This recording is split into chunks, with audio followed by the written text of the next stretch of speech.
Bom, primeiro agradecer o convite e é uma honra estar aqui com vocês. É minha primeira vez no TDC e a primeira vez aqui no Stadium também, né? Com esse público maravilhoso. E a ideia é a gente fazer um link muito forte sobre Customer Success, falando sobre transformação digital e essa importância entre os dois temas, né? Então, já podemos começar? Ou você quer esperar mais esses 2 minutinhos aí para o pessoal começar a chegar? Deixa eu ver aqui, eu acho que o pessoal já chegou na trilha, mas já que você está me perguntando, deixa eu confirmar. Eu pedi aqui para todo mundo dar o oi. Ó, acho que nós já vamos poder começar, mas já que eu vim para o chat aqui, eu vou te contar. Nós temos aqui algumas pessoas já falando. A Fernanda já falou que é da Involves e está aqui. A Josiane também, da Hive Cloud. A Denise Barroso, coordenadora, já está aqui. Eu vou pedir para a comunidade de Customer Success engajar bastante, conversar com o nosso palestrante aqui no chat. O Rafael falou que as palestras estão bem legais, parabéns a todos. Portanto, o palco é seu. Seja bem-vindo, pode começar. Muito obrigado. Bom, antes da gente começar, antes de eu compartilhar minha tela com vocês, bom, a palestra vai durar 35 minutos, depois a gente vai lá para o Hopin, né, para a sala de bate-papo, que lá eu vou deixar para as perguntas, mas se vocês quiserem fazer comentários aqui, podem ir colocando aqui no chat. Depois eu só vou pedir para quem estiver vendo o chat passar para mim aqui depois, compartilhar aqui comigo que eu também consigo ver. Então vamos lá, vamos já começar o nosso bate-papo. Um ponto importante é quando eu fui selecionado, para o tema Customer Success, e eu trouxe esse tema que é de transformação digital e o impacto na relação com os consumidores, né? Porque assim, quando a gente fala de sucesso do cliente, a gente precisa entender realmente essa relação das empresas com os consumidores que vem mudando ao longo do tempo e, ao longo desse tempo, a gente teve uma questão muito forte da transformação digital. Bom, antes de começar, quero contar um pouco sobre a minha experiência profissional para vocês. Então, por que eu estou falando desse tema? Né? Durante 10 anos, eu já estou envolvido com esse mercado de Customer Experience. Fui 14 anos sócio de uma agência de publicidade, então eu tenho muito essa questão da relação de estudo, de comportamento do consumidor e principalmente desse pilar digital de comunicação. E já há 10 anos eu leciono sobre o tema CX e marketing digital em alguma dessas universidades. Mas vamos lá, antes da gente começar, eu quero já começar compartilhando um vídeo com vocês, que na verdade é um pedaço de um vídeo que mostra basicamente como funciona a Amazon Go, que é a loja física da Amazon. Vamos lá.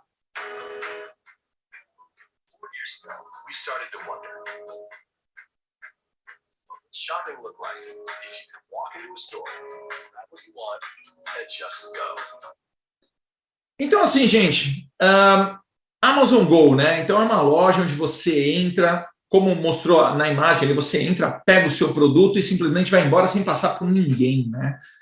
Isso é uma loucura, né, gente? A gente poderia questionar aqui como seria toda essa questão da relação com o consumidor, né? Como o consumidor se relaciona com a empresa aqui nesse sentido, porque ele não teve contato com nenhuma pessoa, mas será que essa relação ela precisa ser física com uma pessoa, né? Não necessariamente. Mas aqui, basicamente, a gente está falando, quando a gente pega o tema de transformação digital, eu venho com a questão. Será que a Amazon está praticando transformação digital com isso? Na verdade, não, ela está sendo inovadora, mas não necessariamente quem é inovadora está praticando a transformação digital. O conceito é muito mais amplo, que é o que eu vou passar para vocês aqui hoje, né? Pode parecer muitas vezes ficção, mas não é, né? É simplesmente uma inovação. Eu trago aqui um número interessante que mostra que 67% da jornada do comprador agora é feita digitalmente. Aí eu venho sempre com a questão, né? Será que a sua empresa, a empresa de vocês está preparada para realmente se conectar com esse consumidor de forma digital, né? E isso significa que a sua estratégia digital é mais importante do que nunca. Nunca antes na história o planejamento estratégico de uma empresa na parte digital se tornou tão importante dentro de uma estratégia geral da empresa, né? Porque, de fato, as empresas elas vão ter que se adaptar, ou elas vão morrer. quando eu tenho contato com algumas empresas e começo a entender como é que está a visão delas para o futuro, a visão dela digital para o futuro, eu entendo que algumas empresas, né, que são empresas centenárias, que já estão aí no mercado há muitos anos, com sucesso, falam, pô, gente, pô, Léo, eu faço isso há muitos anos, né? Eu faço isso há muito tempo. E, de fato, eu não quero mudar, porque eu estou tendo sucesso. Mas será que a longo prazo isso vai permanecer? Porque se a gente for analisar o comportamento do consumidor, ele vem mudando ao longo do tempo, por diversos fatores, né? Mas principalmente por essa questão da inovação e da tecnologia ter invadido essa relação entre empresa e consumidor. Só que o que aconteceu nos últimos, sei lá, 5 anos, não aconteceu nos 50, 100 anos atrás. Foi uma mudança muito rápida. E nem todas as empresas estão conseguindo acompanhar toda essa movimentação e realmente adaptar todos os seus processos para entender o seu consumidor, entender essa mudança de comportamento e efetivamente se atualizar e se relacionar melhor com ele, né? Adaptar a sua empresa. Mas isso não é novidade para nenhum de vocês. Todos nós já estamos bebendo dessa fonte já há algum tempo, de forma ou visionária ou de forma até forçada, porque a gente entende que realmente essa mudança está acontecendo e a gente vai ter que se adaptar de qualquer forma. Falando de mudança, eu entro num conceito super importante, né? O poder da mudança. Vamos tentar olhar sobre uma outra ótica aqui. Quando a gente está olhando em todo o impacto que está acontecendo, eu queria comentar com vocês sobre o futuro do emprego. E aqui eu vou ser meio cavaleiro do apocalipse aqui, né? Parece que eu vou trazer informações muito negativas, né, etc. Mas assim, eu falo uma realidade, né? Aqui, 86% dos empregos com menos de $20 por hora serão realmente sujeitos à automação e à substituição, né? Em 15 anos, entre 2 e 3 milhões de motoristas perderão seus empregos devido ao uso de carros autônomos. A gente está vendo muito aí Uber e outras empresas de carro já começando a testar seus carros autônomos. E aí, como é que ficariam os motoristas que estão ali, tem o seu ganha-pão ali? Está havendo uma mudança, né? Quem iria imaginar que o Uber, né, ou empresas como o Uber, transformaria o mercado, que era o mercado de taxistas, algo super regulamentado, onde você tem um número controlado de pessoas que podem entrar ali, é um processo super difícil de entrar. Agora não, agora qualquer pessoa pode fazer a qualquer momento, né? Obviamente dentro de algumas regras. Outros números para compartilhar com vocês: entre 9% e 47% dos empregos correm riscos de se tornarem irrelevantes, né? Então, ou seja, quem iria imaginar que, e aí eu vou contar um pouco a minha idade aqui, né? Eu sou formado, eu fiz o curso de datilografia, né? Lá atrás, no comecinho. Só que acontece, era importante na época, né? E hoje já não existe mais, né?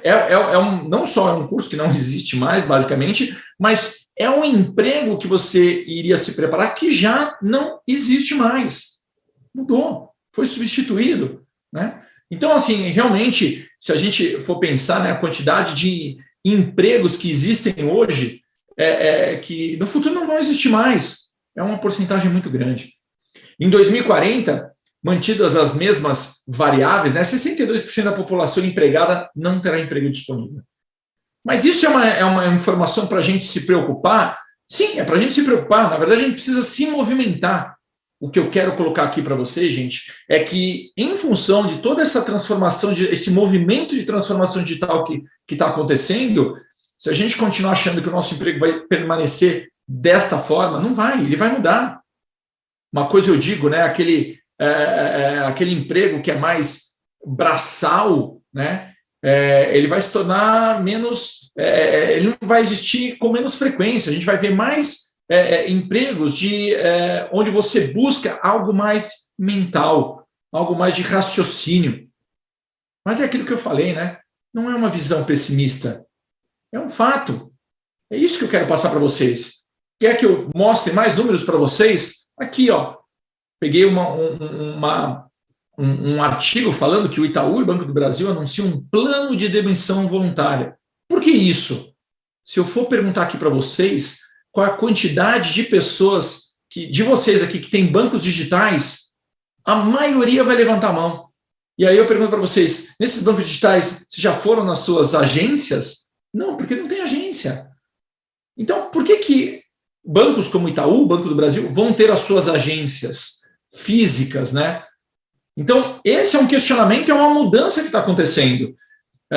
Óbvio que a gente ainda precisa para fazer uma ou outra coisa, mas eu vou ser sincero, eu já não vou há muito tempo numa agência conversar com o meu gerente. Óbvio, eu vou num caixa eletrônico tirar o dinheiro, e outro dia eu fui num caixa eletrônico perto do meu trabalho, fica ali na Berrini, aqui em São Paulo, e eu entrei lá, era uma nova agência, super bonita, super bem decorada, só que o que acontece?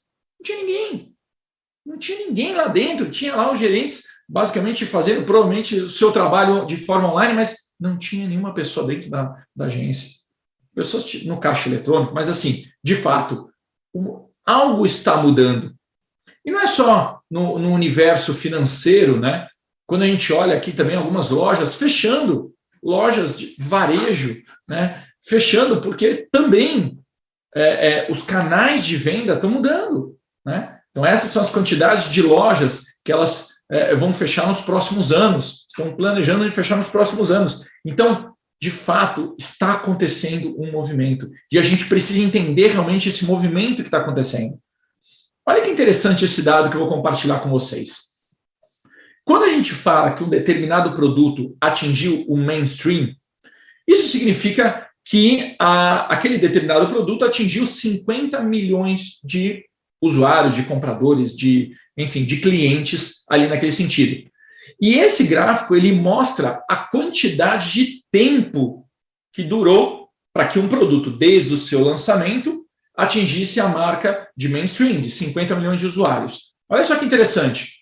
Avião, para atingir 50 milhões de usuários, ele demorou 68 anos. Aí você começa a descer ali alguns itens, né? Automóvel, 62 anos, telefone, 50 anos, e começa a diminuir, né? Cartão de crédito, 46 anos, né? Computadores, já começa a diminuir para 14 anos, e aí a gente vem para o Facebook, 3 anos. WeChat, que é o WhatsApp lá da China, né? Que se popularizou lá na China, 1 ano. Pokémon Go, 19 dias. Isso é surreal, gente. Esse número realmente demonstra realmente como essa relação entre empresas e consumidores está mudando, né? A humanidade vai mudar muito nos próximos 20 anos do que mudou nos últimos 300 anos. É realmente um impacto muito grande, né? As mudanças, elas eram graduais, né? E agora elas estão realmente exponencial, né? Exponencial. Outro ponto importante, outro dado importante, que a gente fala de transformação digital, quanto tempo uma empresa demorou para atingir, desde a sua fundação, para atingir $1 bilhão? A Prada, por exemplo, demorou 98 anos. Harley Davidson, 86 anos. Twitter, 3 anos. Instacart, 1 ano. Eu não conheço o Instacart, mas ele realmente se popularizou. Ele é uma startup, né, um produto digital que atingiu um valuation de mais de $1 bilhão em menos de 1 ano, ou em 1 ano. É muito pouco tempo, né? Novos tempos. Voltando para a questão do trabalho, esse gráfico é importante porque ele mostra essa relação da divisão de trabalho por hora. Peguei alguns números, né? 2018, essa relação o quanto do trabalho é feito por seres humanos e o quanto do trabalho é feito por máquinas, né? Então, essa relação era de 71% para 29%. E a previsão para 2025 é de 48% para 52%. Ou seja, 48% trabalho humano e mais da metade sendo realizado por máquinas. Então, é aquilo que eu disse. Trabalho braçal vai ser substituído por máquinas. Cada vez mais. Essa é uma realidade. A gente vê indústrias, por exemplo, a indústria automotiva, né, fechando fábricas ou diminuindo, fazendo demissões voluntárias, justamente por isso, por causa dessa mudança. Outro dia eu vi um vídeo de uma fábrica, se eu não me engano, era da Tesla. Tinham, acho que 4 pessoas na produção inteira, o resto era tudo automatizado, né? Enfim, um ponto importante também é o quanto as empresas estão durando. Olha que interessante esse número, né? Nos últimos 50 anos, a vida média das empresas mudou de 60 anos, que era o tempo médio que uma empresa durava, né, para 18 anos. Muitas empresas ou estão, obviamente, quebrando, fechando, ou estão sendo compradas por outras empresas. Estão virando os grandes, entrando para grandes conglomerados. Obviamente que existem exceções, como a Faber-Castell, que está aí desde 1761. E a gente tem que tirar o chapéu para empresas como a Faber-Castell, porque realmente ela faz algo único, ela se renova, ela entende todo esse movimento que está acontecendo de transformação, está entendendo o seu consumidor e está conseguindo adaptar a sua empresa, seus produtos, seus serviços para a empresa.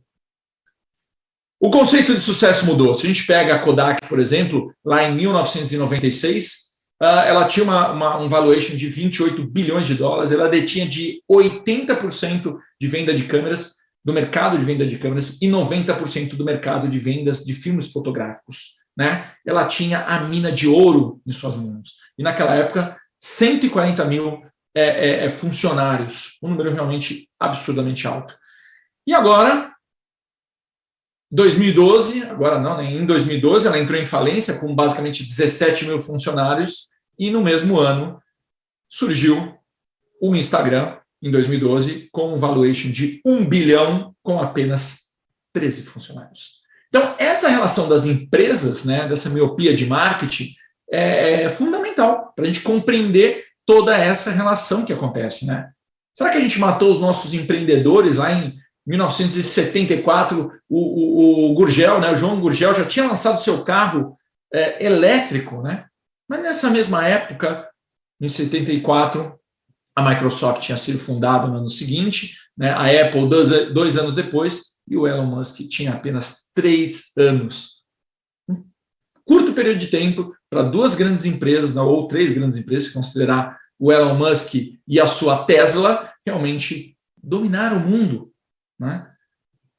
E olha que interessante, o Tesla lançou o seu modelo Y, o primeiro SUV, e na noite de inauguração teve, em menos de 15 horas que foi anunciado, já uma fila de espera para a compra do carro. Um carro, um valor de 45 mil dólares, não é um valor baixo. Então, para vocês terem uma ideia de como essa relação do consumidor está sendo compreendida pelas grandes empresas. E o que eu digo para vocês é que não é o grande que vai engolir o pequeno, e sim o mais ágil que vai engolir o mais lento. E aí vem muito essa relação da Netflix com a Blockbuster, e eu vou falar um pouco daqui a pouquinho sobre essa relação.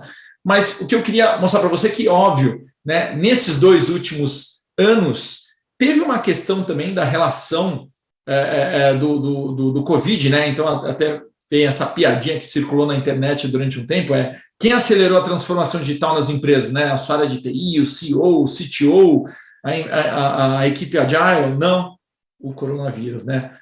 E isso acabou, obviamente, criando a pandemia, criou o isolamento social, e aí as empresas tiveram que acelerar para entender esse novo mercado, esse novo mundo, e o amanhã nunca mais será como antes, né? Então, legal, gente, tem esse pano de fundo sobre transformação digital, mas a questão é, por onde começar? Como é que a gente começa na transformação digital? Mas primeiro a gente precisa entender o que é transformação digital, né? Transformação digital, ela não se inicia dentro das empresas. Ela é um processo que inicia fora das empresas. A questão é que as empresas elas vão ter que se adaptar, né? Alguma nova tecnologia surge e, de alguma forma, se cria uma oportunidade para poder gerar uma vantagem competitiva. E aí, assim, tem o início de um processo de transformação digital pela empresa, aproveitando algo que está acontecendo lá fora. E aí a gente começa a ser impactado, né, com tantos conceitos inovadores, né, cloud, ferramentas SaaS, inteligência artificial, internet das coisas, mas isso não necessariamente significa que uma empresa está praticando a transformação digital só pelo simples fato de estar utilizando isso. Não, isso não é transformação digital. Então, para isso, é preciso o uso dessa nova tecnologia, internet das coisas, cloud, etc., que represente uma real vantagem competitiva no seu negócio. Aí sim você está usando a transformação digital, né, a seu favor, a favor da empresa. Mas, no final das contas, o que é a transformação digital? Será que transformação digital é para melhorar o sistema de TI da empresa? Não. Basicamente está relacionado à transformação digital com estratégias, com liderança e com novas maneiras de pensar. Isso é transformação digital. Será que transformação digital é tornar a operação mais eficiente? Também não é.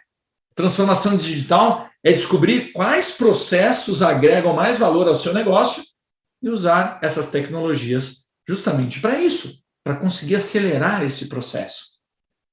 Será que Learn, Scrum, Ágil, elas são estratégias de transformação digital? Também não. Elas, na verdade, são métodos operacionais. A estratégia é criada e essas ferramentas ajudam a alcançar os seus objetivos. Tá? Obviamente, você passar por todo esse processo de transformação digital. E, por último, a transformação digital é melhorar o uso do marketing digital? Também não. Marketing digital é apenas uma escolha que pode gerar uma grande vantagem competitiva, né? É apenas uma escolha.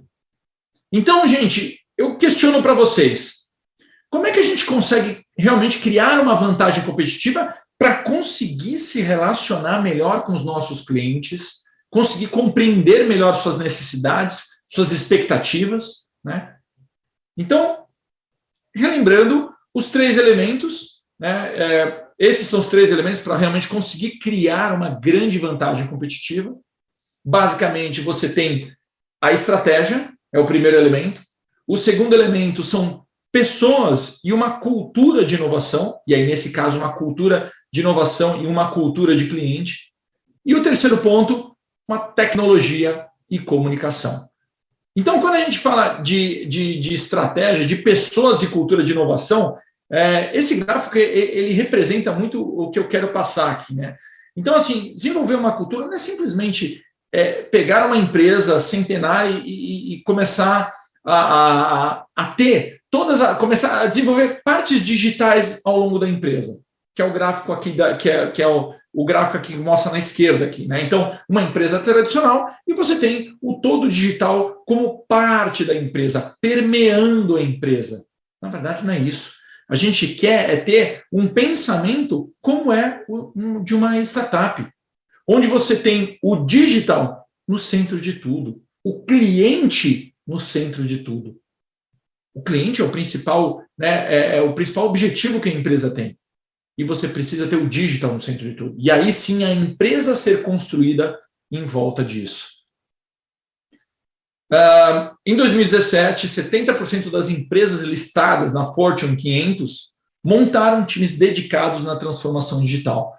Então, assim, óbvio, as empresas que estão nascendo agora, elas já vão ter esse pensamento, já vão nascer com essa estrutura e vai ser muito mais fácil de implementar. Mas o que acontece com aquelas tradicionais, né? Uma Faber-Castell que tem mais de 200 anos.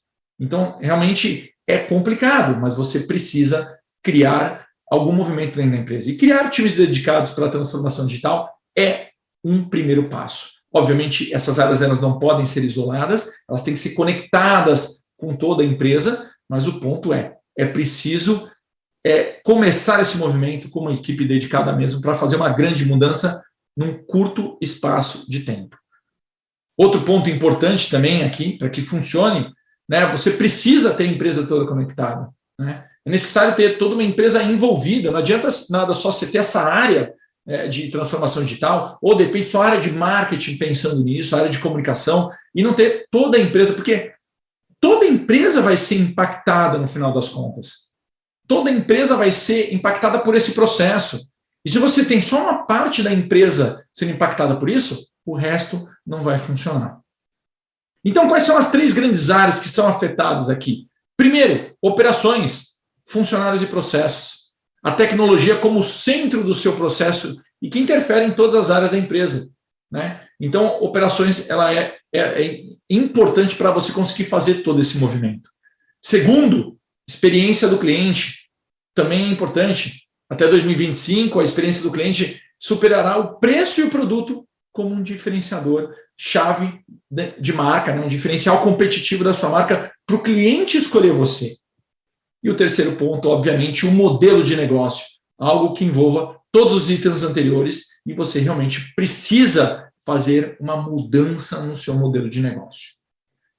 Para a gente concluir aqui, eu trago um case de transformação digital, não poderia falar diferente, né, do que da Netflix.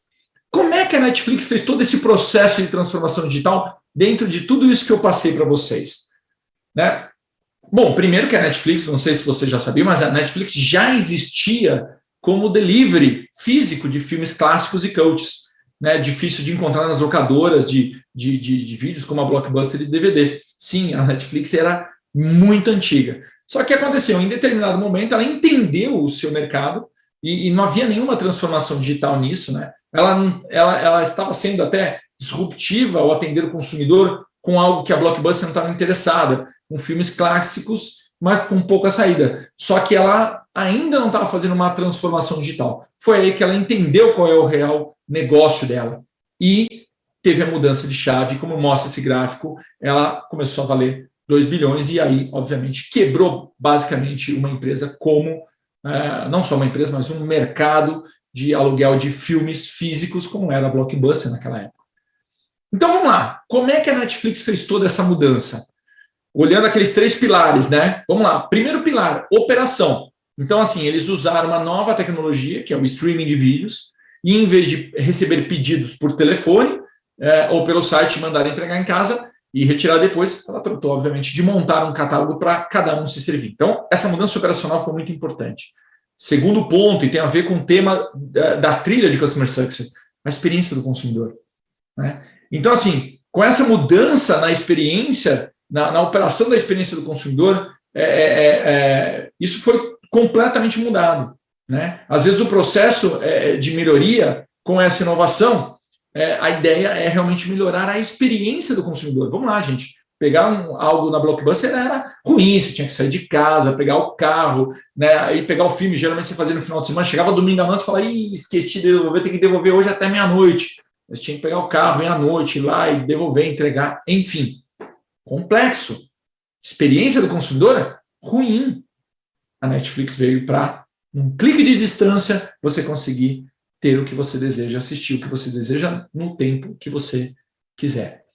E o último passo, obviamente, um modelo de negócio, né? Então, assim, o modelo de negócio de locação de vídeos mudou completamente uma indústria para sempre, né? Então, realmente, a Netflix conseguiu mudar, através da transformação digital e através desses 3 pilares, realmente uma indústria inteira.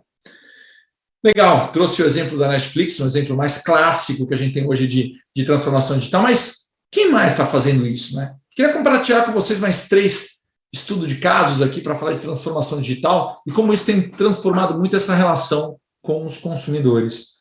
O primeiro case é a Pfizer com a IBM, né?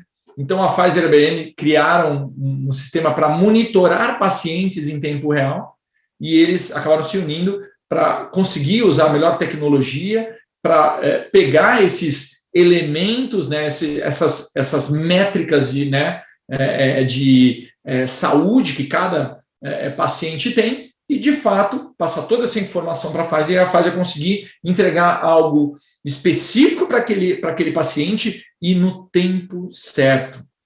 É genial isso, gente, porque o grande problema da área de saúde é quando o paciente não entende que está com problema, demora para ir para o médico, né, demora para ser diagnosticado, e aí, quando se realiza o diagnóstico, isso já é muito tarde para um tratamento efetivo. Então, isso aqui está salvando vida, gente. Então, resolveram pensar diferente, fazer a transformação digital. Eu trago aqui um outro exemplo, e aí até bem antes da pandemia, né? Essa empresa chamada Deliveroo, que ele fazia a entrega de comidas por bikes autônomos, né? É que hoje, com a pandemia, né, hoje é uma coisa normal a gente ver, né, pessoas de bicicleta fazendo delivery, pessoas de moto fazendo delivery e pessoas de bicicleta que transformaram em motos, né, para realmente fazer esse delivery e não necessariamente trabalham para uma empresa específica, né? E aqui eles ainda levaram uma outra questão, no caso da bike, né, de trazer para quem gosta de andar de bike, de trazer ainda algo para fazer exercício, né, para cuidar da sua saúde também e, obviamente, ter um sustento ali de vida, uma forma de sustento de vida. Mas, realmente, uma forma diferente de entregar. E, na época que não existia tanto essa questão do delivery como a gente vê hoje, foi realmente uma quebra de paradigma. E o último exemplo que eu quero trazer aqui para vocês, não, tem mais um exemplo, na verdade, esse exemplo da BASF é bem interessante porque a BASF ela se juntou com os agrônomos e desenvolveu um produto que ela detecta doenças e implantações em tempo real. Então, ela chega para os agrônomos, entrega alguns aparelhos que eles colocam nas plantações, que ficam coletando dados, levando isso para um grande banco de dados da BASF, que identifica um problema que vai acontecer e já avisa aquele agrônomo, já entrega um produto específico para aquela doença e o que o agrônomo acaba executando aquele processo e evitando de perder uma plantação inteira, né, uma produção inteira da sua plantação. E o último case, para a gente finalizar aqui, é um case de uma empresa brasileira chamada Randon, lá do Sul. Eles entenderam, depois da crise que teve lá de 2015, 2017, ela se reinventou completamente e hoje ela é totalmente orientada para o digital. Ela realmente colocou o cliente no centro de tudo. Então, assim, os passos principais foram, primeiro, ela era analógica, ela começou a estar digital e agora ela é ser digital, né? Ela é digital, né? Então, o pensamento ficou digital realmente por completo. Aqui eu mostro para vocês nesse mapa de transformação qual é o processo bem complexo que eles têm, né? Um círculo virtuoso que começa com investimento e termina com a estratégia digital, que no final das contas acaba gerando novos investimentos e, obviamente, novas oportunidades, né? Como, por exemplo, previsão de serviços financeiros, olhando realmente para o futuro, daqui 5, 10, 15 anos, né? Uma metodologia muito clara, que é disseminada por toda a companhia, criando uma cultura de inovação muito forte, com hubs independentes, sempre dentro desse conceito de propósito, eixos de inovação, iniciativa e, por último, a transformação acontecendo, se tornando algo perene dentro das empresas. Muito legal esses cases, né, gente? Mas aí eu vi uma pergunta para vocês, né? A transformação das empresas não é mais uma questão de e se acontecer, mas e sim uma questão de quando vai acontecer, né? Então, ou seja, todas as empresas vão ser impactadas por isso. E a resposta está na nossa frente. Isso está acontecendo agora.